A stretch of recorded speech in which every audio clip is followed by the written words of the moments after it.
What am I in for here? Let's go!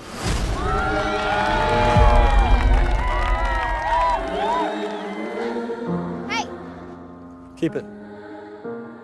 Hello, welcome to What the Flick. Christy, Alonzo. One of us will be shirtless by the end of this review because everyone gets hot and naked in the longest ride. Please describe the latest Nicholas Sparks opus. It's made its way to the screen. It is so Sparksy. Okay, so Scott Eastwood is a bull rider, and Britt Robertson is a college senior, and they meet and fall in love, but she's about to move to New York to pursue her dreams in the art world, and they're not interesting enough to carry a movie, so they meet Alan Alda, who is supposed to be in his 90s, but it's Alan Alda, and he doesn't really quite look that old, and they read a bunch of letters that he wrote to his wife back in the 40s, even though they're the kind of letters where he just explains things the two of them already did together. Anyway, don't ask questions, just take a look. I met a girl.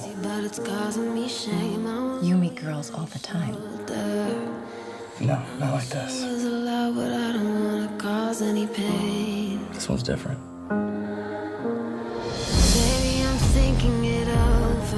We come from such different worlds. Scared of even thinking about where we are. See that? What?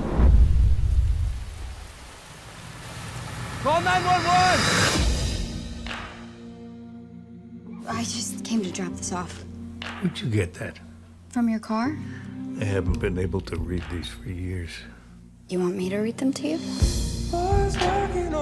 April 10th, 1940. My dearest Ruth. I'll remember that dress you wore even when I've forgotten my own name. I wish I could tell you it'll all be happily ever after. It wasn't that simple.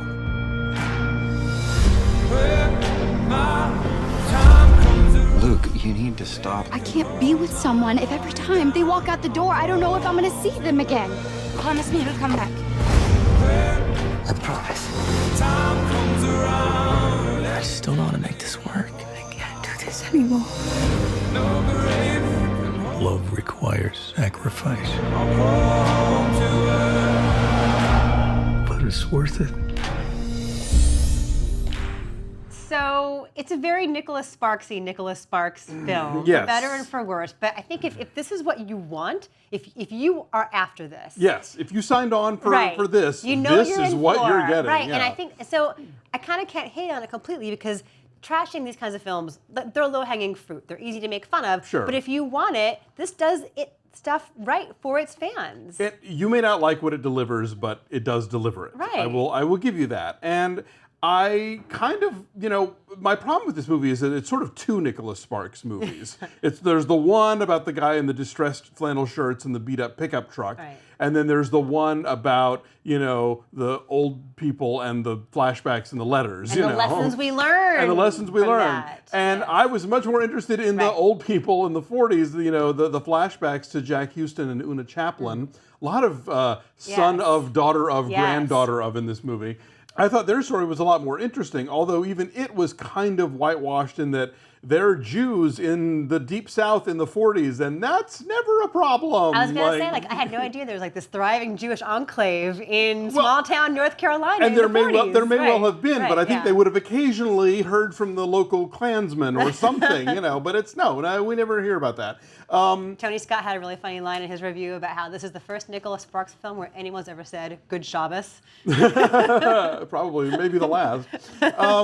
There's a cool story about young Alan Alda and his wife and how they can't have a family and instead they become art collectors.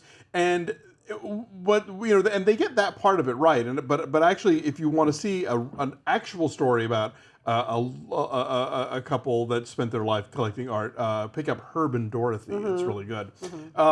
She had an impeccable eye too. She's got a Jackson Pollock and a de Kooning. Well, exactly. Well, they go to the Black Mountain College, which is a real thing, and that was kind of awesome. But then again, it bugged me because this is the kind of movie where if you are into abstract expressionism and contemporary art in the 1940s, then you're cool and forward-thinking and progressive and smart. And if you like contemporary art now, the way that Britt Robertson does, then you are a shill and a dupe.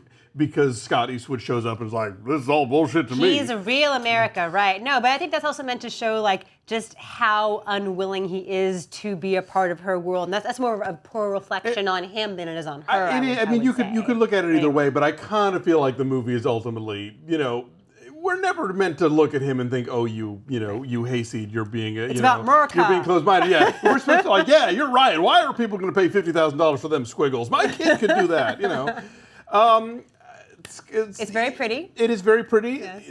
Eastwood, I feel like I have retinal scanned his entire body because the camera just cannot stop like ogling him. He has a lot of his dad in him. He looks exactly like Clint Eastwood, like rawhide era Clint Eastwood. Yeah, the Rowdy Yates. He's got the profile and the little voice crinkle and the smile, at the crinkles around the eyes when he smiles. Yeah, and the forehead. And you know what? He's not terrible in this. I think he does what he needs to do. Like the film as a whole, he does what he needs to do. He needs to be handsome and rugged and easy on the eyes, as the ever-present bull riding Greek chorus informs us. He's easy on the eyes and a magician on the bull, or something like that. Yeah, but I mean, and it's like, yes, movies always are about pretty people, and the camera likes looking at them, but the camera really likes looking at Scott Eastwood. Like, this movie is directed almost like this, like an underwear ad starring him. Well, like Britt Robertson is sort of like, yo, hey, over here, right. like I'm hot and naked too. I'll take my top off. Please film me. However, okay, I'm going to play devil's advocate again. I'm going to say the reason that his shirt is off so much is because he has all of these really horrible scars from being gored by this and they're so bull. awful to look at underneath the again. six-pack. I have to say, though, I think that's maybe how you can justify him having his shirt off so much. Plus, it's North Carolina, and it's hot, or it's raining and hot, and you have to take your shirt off to get in the shower. You have to take your distressed flannel shirt off because it's so warm. I like when he puts her on the fake bull in the barn, and then it starts raining. Like, all the stuff happens at once, like a checklist of like Nicholas Sparks cliches. They have a nice chemistry. They do. Their story is not nearly as interesting as the Jack Hoot and Una Chaplin was. She is lovely. She is vibrant. They have a really nice chemistry. I always like him, and there's sort of a timeless... Wait, Sheba Robertson or Una Chaplin? Yeah. There's sort of a lovely... She has great vibrancy about her, but then there's something about Jack Houston which always strikes me as kind of timeless. So when you see him in this role with the hair, with the clothes, there's something about his features it feels, that makes sense. And they have a nice connection with each other. I didn't quite buy that he ages into becoming Alan Alda, no. But whatever. But then you get to have Alan Alda. Sure, and that's more than fine. And he's fine. Yeah. The letters thing annoyed me a little because the letters were so declarative. I was like, okay, so you could do a plot about finding the old love letters, but I couldn't figure out why is he like he would write. He was seemingly writing home. her exactly. Or he's in the he car. was writing her He's in the letters from car. across town, writing her letters about what they just did. I think he drops her off after their date, and then he picks up the pad and the pen, and before he leaves, he's sitting in the front seat of the car, like, "Wow, that was an awesome kiss just now." Like, and it's a totally obvious narrative like, device. Dude, just keep a diary. What's with the the diary would have made a lot more sense. Yes, I think so. And then why does he have the letters? She's eventually no longer with us. Why does he have the box full of letters? Because they lived together, so he had them. It's not like they were somewhere else. Anyway, whatever. We're nitpicking. We're nitpicking. If you think I don't want to see this movie, then you're right. And if you think, ooh, I can't wait to see this movie, then you're probably also right. Yeah, I don't think this is going to really convert any new Nicholas Sparks fans. Yeah. But it is a little long. It is 2 hours and 8 minutes long. Does not need to be. Yeah. But it is a pleasant enough diversion, and it's not. I wasn't miserable. I cared what would happen to them. I did some. I never bought the big quandary of, how she wants her art and he wants to raise cattle. I just thought, move to Marfa. Right. Or live someplace like in New York, and she takes the train in from somewhere upstate. Right. It's very rural once you get past Westchester County. Totally. They could make it happen. It's totally contrived. Or move to Manhattan and he can become an underwear model. And because he would do great at that. He would do great at that. So yes, it's contrived, the notion that they cannot be together, but you have to have some kind of forced conflict. And so there you go. Not terrible. What's your number? It's a 5.8. Yeah. I mean, it's not the worst. It is what it is, as much as it can be. Yeah, I'm going to say a 6, so our average is a 5.9. I will say that it's not nutty enough.